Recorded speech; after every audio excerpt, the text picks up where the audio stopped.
Assalamualaikum warahmatullahi wabarakatuh. Perkenalkan saya Azra Manifatiha dengan NIM akhir 72.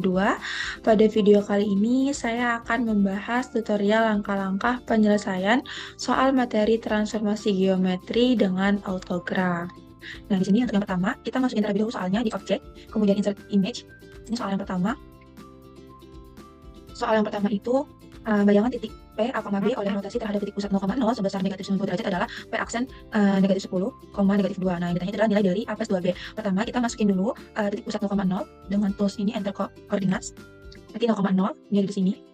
Kemudian kita masukin nilai titik P aksennya. Min 10, min 2. Kemudian klik OK. Ini ada di ya di sini soalnya besar. Kemudian kita klik ini, kita lihat dulu deh labelnya, berarti edit label, show label, dia tadi titik P aksen value-nya. Oke, ini tadi titik pusatnya, kita kasih nama show label dan nilai value. Kemudian kita akan rotasikan sebesar negatif 90 derajat. Nah, kita klik P aksen, kemudian klik titik 0, kemudian klik kanan, di sini ada transform, kemudian rotation, masukin sudutnya yaitu pi per 2, kemudian klik OK. Nah, kita dapat nilai rotasinya titik P, A, B nya itu adalah ini. Ini kita bisa edit label, yaitu nilai P nya. Oke, kita dapat nilai A, B nya yaitu 2, negatif 10. Nah, yang ditanya adalah A plus 2B, berarti kita pakai text box A plus 2B sama dengan A nya 2 ditambah 2 dikali dengan negatif 10. Hasilnya adalah 2 dikurangi 20. Hasilnya sama dengan negatif 18. Nah, ini untuk hasil soal nomor 1. Kemudian kita masuk ke soal nomor 2. Di sini sudah dimasukkan soalnya. Soalnya itu bayangan titik A dengan A min negatif 1,4 jika direlasikan terhadap garis Y sama dengan min X adalah. Pertama kita masukin dulu titik A-nya dengan enter koordinat, yaitu min 1, nilai X-nya, kemudian nilai Y-nya 4. Klik OK. Ini kita tandain dulu, edit label, show. Tadi di sini value min 1,4. Kemudian kita masukkan garis, persamaan garisnya Y sama dengan min X. Kita menggunakan enter equation yang ini. Ini Y sama dengan min X ya. Kemudian OK. Nah, ini garisnya. Kemudian kita klik titik A, kemudian garisnya. Kita klik kanan, pilih transform, reflection. Nah, ini adalah titik hasil dari refleksinya. Kita bisa pakai edit label. Dia aksennya nilainya adalah min 4,1. Jawabannya adalah yang B. Kemudian soal nomor 3. Soal nomor 3 itu adalah bayangan titik P 5,4 jika dilatasikan terhadap pusat negatif 2, negatif 3 dengan faktor skala negatif 4 adalah. Yang pertama kita masukin dulu titik P-nya, yaitu 5,4. Kemudian OK. Di sini ini adalah titik P. Ini label dia titik P. Oke, kemudian kita masukin titik pusatnya adalah negatif 2, negatif 3. Negatif 2, negatif 3. Ini adalah titik pusatnya. Kita klik kanan, edit label, kita kasih O ya. Kemudian OK. Nah, setelah itu kita klik titik P, kemudian titik O. Setelah ada berubah warna dua-duanya, kita klik kanan, pilih transform, kita pilih enlargement. Nah, kemudian kita masukin faktor skalanya, yaitu di soal adalah negatif 4. Kemudian klik OK. Ini kita kecilkan dulu biar terlihat titiknya. Nah, sebentar. Nah, titiknya di sini. Kita bisa biar kelihatan, kita edit label. Oke. Semuanya terlalu kecil, kita besarkan. Nah, hasilnya yaitu negatif 30, negatif 1. Jawabannya adalah yang A. Kemudian lanjut ke soal berikutnya, yaitu soal nomor 4. Soalnya itu titik B 3,2 dirotasikan sebesar 90 derajat terhadap titik pusat P min 1,1. Yang ditanya adalah bayangan titik P adalah. Pertama sama kita masukin dulu titik B-nya menggunakan enter koordinat, yaitu 3,2. Kemudian klik OK. Ini kita tandain dulu dengan edit label, tadi titiknya adalah B, OK. Kemudian kita masukin dulu titik pusatnya yaitu titik P min 1,1. Min 1,1, OK, ini adalah titik P. Nah, setelah itu kita akan merotasikan titik B terhadap titik pusat P. Pertama adalah kita klik dulu titik B-nya, kemudian titik P, habis itu klik kanan, transform, rotation, sebesar 90 derajat atau pi per 2. Kemudian kita klik OK. Nah, ini adalah hasil bayangan titik B. Yes. nilainya adalah 2,5 yang E. Kemudian soal terakhir, ini adalah segitiga KLM dengan K-nya 6,4, L-nya negatif 3,1, biar besar. Kemudian M-nya 2,2 didilatasi dengan pusat negatif 2,3 dan faktor skalanya itu 4. Koordinat bayangan segitiga KLM adalah, yang pertama kita buat titik-titiknya dulu, titik K, titik L, dan titik M. Berarti titik K-nya dulu ini adalah 6,4. Kemudian kita oke, ini adalah titik K.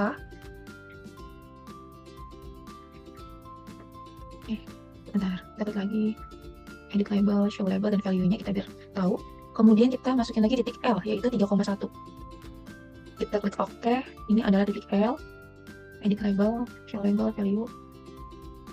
Kemudian titik M-nya 2, min 2, ya, min 2 benar. Ini adalah titik. Sebentar, kayaknya ada yang salah. Oh, ini L-nya itu min 3 ya. Di sini negatifnya nggak kelihatan, jadi kita bisa edit. Nah, ini oke. Nah, dia berubah. Ini titik M-nya.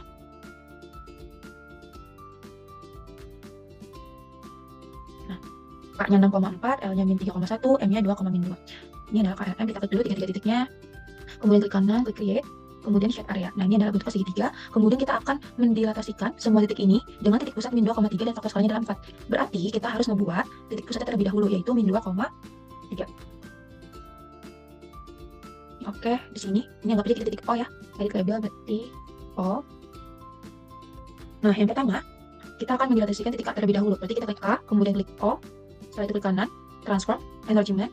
Faktor skalanya adalah 4. Kita masukin 4, berarti ini oke. Nah, ini anggap sedikit besar. Terus sebentar ya. Nah, ini adalah titik dari dilatasi titik K. Ini edit label. Oke. Kemudian kita lakukan hal yang sama untuk titik L dan titik M-nya.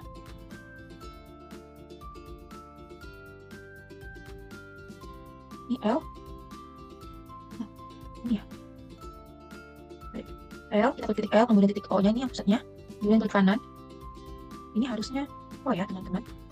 Sebentar, ini oke dulu ya. Ini klik kanan terlebih dahulu. Edit label, dia harus karena tadi berubah. Kemudian kita klik titik L-nya, kemudian titik O, klik kanan, transform, enlargement. Faktornya adalah 4. Nah, ini dia di sini. L aksennya, atau bayangan L, titik L-nya. Kemudian kita cari lagi, yang terakhir itu adalah titik M. Kita klik dulu titik M-nya, kemudian titik O, klik kanan, transform, enlargement, masukin, faktornya adalah 4. Nah, kita sudah dapat. Terlalu besar. Nah, ini adalah bayangan dari titik M. Berarti bayangan titik K itu adalah yang ini 30,7, kemudian L-nya itu min 6, min 5, dan M-nya adalah 14, min 7. Jawabannya adalah yang A. Nah, ini juga bisa kita buat segitiganya. Kita klik dulu K aksen, L aksen, kemudian M aksen, klik kanan, create, dan pilih shade area. Nah, ini untuk hasil dari segitiga dilatasinya. Jawabannya adalah yang A. Nah, untuk selanjutnya kita akan membahas langkah-langkah penggunaan SPSS pada uji validitas, uji reliabilitas, uji normalitas, uji homogenitas, dan uji hipotesis. Dimana nanti uji hipotesis yang kita gunakan adalah uji T. Yang pertama kita coba dulu uji validitas. Di uji validitas ini kita harus menyiapkan file Excel, dimana di file tersebut adalah data-data hasil uji instrumennya. Nah, di sini saya sudah punya. Bentar. Nah, ini data-datanya disimpan dalam file Excel. Kemudian kita balik ke SPSS. Kita klik file, kita klik open dan data. Nah, kita cari file yang tadi. Di sini saya nyimpan di sini. Oh ya, sebelum itu kita harus mengubah files of type-nya ini yang tadinya SPSS menjadi Excel. Nah, baru dia akan muncul. Nah, ini ada uji instrumen. Kita masukkan. Kemudian setelah muncul ini kita akan klik OK. Nah, sudah masuk semua. Kemudian kita akan klik Analyze. Terus kita klik Correlate, kemudian Bivariate. Nah, di sini kita harus masukin data semua ini ke variabel. Dan persennya kita checklist, skala juga kita pilih, dan flex intervalnya juga kita checklist. Kemudian klik OK. Datanya keluar seperti ini. Nah, untuk validitas, dimana nanti ketika R hitungnya lebih besar dari R tabel, dia dikatakan valid untuk soalnya. Tapi kalau R hitungnya lebih besar dari R tabel, dia dikatakan tidak valid dan tidak dapat digunakan. Nah, karena di sini ada instrumennya ada 30, jumlah respondennya, mohon maaf, jumlah respondennya ada 30, maka R tabel itu 0,361. Kita lihat di butir 1. Butir 1 ini 0,822, maka dia butir soalnya valid. Butir 2 pun sama, butir 3 juga sama, butir 4 juga sama, 5 pun sama, 6 juga sama, 7 ini lebih kecil. Kalau lebih kecil dia tidak valid, maka tidak dapat digunakan. Kemudian butir 8 lebih besar, maka dia valid. Itu untuk uji validitas. Nah, sekarang kita coba bandingkan sama uji yang sudah dilakukan oleh skripsi Kak Khalifah. Ini ada di sini. Nah, dari Kak Khalifah ini, dia menyimpulkan bahwa terdapat dari 8 soal itu terdapat 7 soal yang valid dan 1 soal yang tidak valid. Sama ya yang tadi sudah kita uji, terdapat 1 soal yang tidak valid. Kemudian kita akan menguji reliabilitasnya di sini. Nah, kita klik lagi analyze. Kemudian kita pilih scale.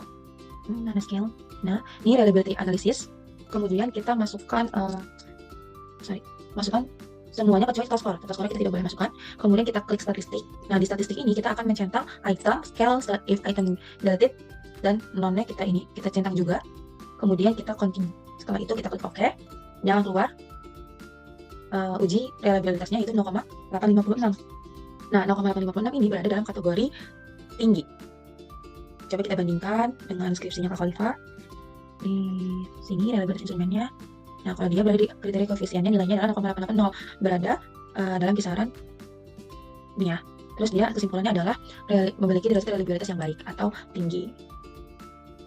Kemudian kita akan mengecek setelah uji validitas dan uji reliabilitas, kita akan mengecek uji normalitas. Nah, tadi saya sudah mendapatkan data-datanya, di mana ada data post test kelas eksperimen dan kelas kontrol. Nah, data-data itu harus kita buatkan menjadi satu kolom. Nah, ini saya membuat 2 kolom. Yang pertama itu kelas, setelah itu ada kelas eksperimen dan kelas kontrol. Kelas eksperimen kita simbolkan dengan angka 1, kelas kontrol kita simbolkan dengan angka 2. Kemudian nilainya sesuai ya, harus eksperimen terlebih dahulu baru kontrolnya. Setelah itu, kalau sudah kita copy. Dari atas. Ini kita copy, kemudian kita buka file SPSS yang baru. Ini di sini. Nah, di sini kita paste. Nah, sudah keluar. Kemudian kita variable view dulu. Kita lihat variable view, di mana di variable view ini kita ganti nih var yang pertamanya menjadi kelas, terus yang var 2-nya menjadi nilai. Kemudian desimalnya 0 karena tadi kita menggunakan desimal. Dan untuk value-nya untuk kelas kita ganti juga. Di sini nih titik 3 value kita akan ganti 1, terus labelnya eksperimen karena tadi 1 itu untuk eksperimen. Kemudian kita klik 2 untuk kontrol. Kemudian kalau sudah kita klik OK, dan di measure-nya ini yang atas kita ganti nominal dan ini kita ganti dengan scale. Kalau sudah, kita balik lagi ke data view. Kita akan mengecek uji normalitas terlebih dahulu. Nah, untuk mengecek uji normalitas caranya ke analyze. Kemudian kita pilih descriptive statistik, kemudian kita pilih explore. Kelas ini kita masukin ke factor list dan nilai ini masukin ke dependent list. Kemudian kita klik plots. Nah, di plots ini kita centang ini sudah, dan ini stem and leaf juga sudah. Kemudian kita centang normality plots with test. Kemudian kita continue dan klik OK. Dia akan keluar uji normalitasnya. Nah, di sini sudah keluar di mana ada kelas eksperimen dan kelas kontrol. Ini data statistiknya. Nah, ini test of normality-nya, di mana signifikansinya bernilai 0,157 dan 0,197 untuk tes Kolmogorov Smirnov, Shapiro, Wilk-nya 0,087 dan 0,078. Nah, signifikansinya ini lebih besar dari 0,05. Maka dapat disimpulkan bahwa kedua data ini berdistribusi normal. Nah, coba kita bandingkan dengan skripsi Kak Khalifah. Nah, di sini di uji normalitasnya, ini eksperimen sama nilai signifikansinya, kesimpulan punya sama. Dia ini 0,87 lebih besar dari 0,05, disimpulkan bahwa data berdistribusi normal. Nah, untuk kelas kontrolnya juga sama, disimpulkan bahwa data tersebut berdistribusi normal. Setelah kita cek distribusi normal, kita akan mengecek uji homogenitasnya. Caranya analyze, kemudian kita pilih compare means, kita klik one way ANOVA. Nah, ini kelasnya kita masukin ke faktor, nilainya masukin ke dependent list, kemudian kita pilih option, kita klik homogeneity of variant test.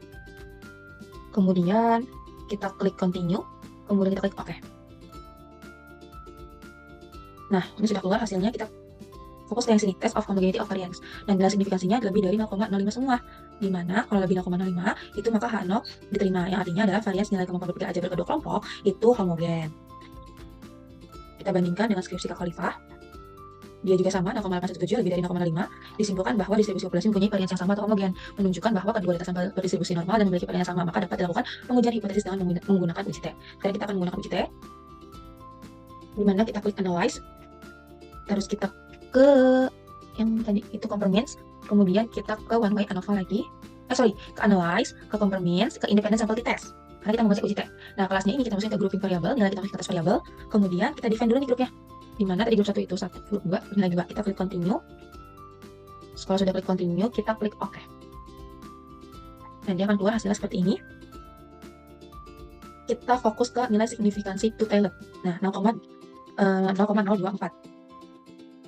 Nah, 0,024 ini harus kita bagi 2 terlebih dahulu. Hasilnya adalah 0,012. Ketika nilai tersebut yang sudah dibagi 2 itu kurang dari 0,05, maka dapat disimpulkan rata-rata kemampuan berpikir aljabar siswa ini pada kelas eksperimen lebih tinggi daripada rata-rata kemampuan berpikir aljabar siswa pada kelas kontrol. Tadi kan ini kalau 0,04 dibagi 2 adalah 0,012 ya. Berarti 0,012 itu kurang dari alfanya 0,05. Maka H0 ditolak, H1 diterima, yang artinya rata-rata kemampuan berpikir aljabar siswa pada kelas eksperimen ini lebih tinggi daripada rata-rata kemampuan berpikir aljabar siswa pada kelas kontrol. Kita coba bandingkan dengan punya Kak Khalifah. Ada di bawah sini.